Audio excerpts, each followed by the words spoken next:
come back to the dojo in October of 2021, following my pursuit of other things, as my brother mentioned, would change my life in many ways, unbeknownst to me at the time. I wanted to see if I still had it or could get a job in a familiar place doing something that I have a past with.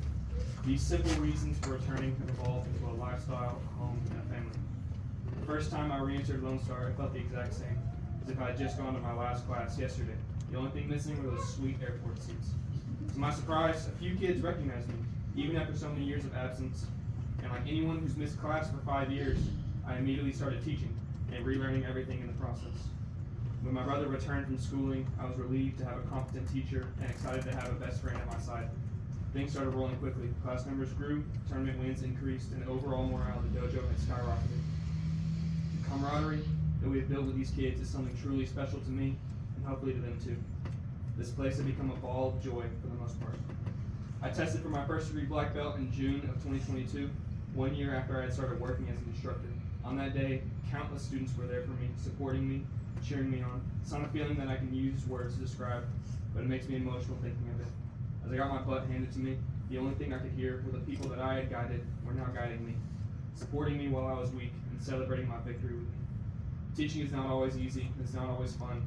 You will feel every emotion possible when teaching: anger, rage, fury, and sometimes even happiness. But the emotion that cannot be present enough is pride. Feeling pride in another human from your teachings, watching them fail over and over and over, only for them to succeed with your guidance, is a feeling that has no replacement.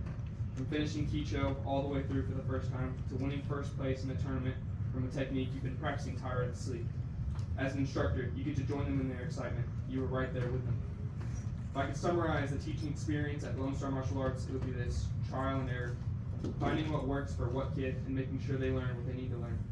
Some of my students were born to be on the mat and can learn everything for their next belt in about 5 minutes. Others require a strategy or a different method to learn, and some are there just because mommy said so. My job isn't to discriminate, but to reflect the effort shown to me and to reward and revoke as necessary. That is the main objective of the teacher as I interpret it. Juggling my high school academics and extracurriculars with my responsibilities at the dojo was not easy. I'd be lying if I said it was. There were days where I wanted to go home after school and call it a day, but I was always reminded why I couldn't teach. These students, my kids, can always find a way to make me smile.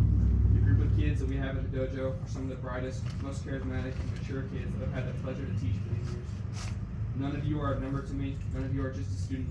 You're all mine, my kids, and I love the fact that I get to say that about such a fine group. Thank you, Mr. Hodge, for even giving me this opportunity to do what I do. I quite literally would not be here in this room in front of you without you. To Mr. Matt Tyler, thank you for always being the ray of sunshine that you are, pushing me to be better than I am, however harsh those corrections might be. To Miss Ashley Wood, you'll never not be a comforting presence in my life. I can only see you as a warm hug and a great person to have on my side when things go wrong in my ring. Speaking of my ring, to Mr. Don Chandler, my karate unk, whether it's fate, a choice, or a long-lost blood relationship, we will always somehow judge together at the tournament, and I'll never ever complain. To all the instructors that have ever had a place in my life, I hope you're proud of the person that you see before you, and I hope you see the lessons that you've instilled into me.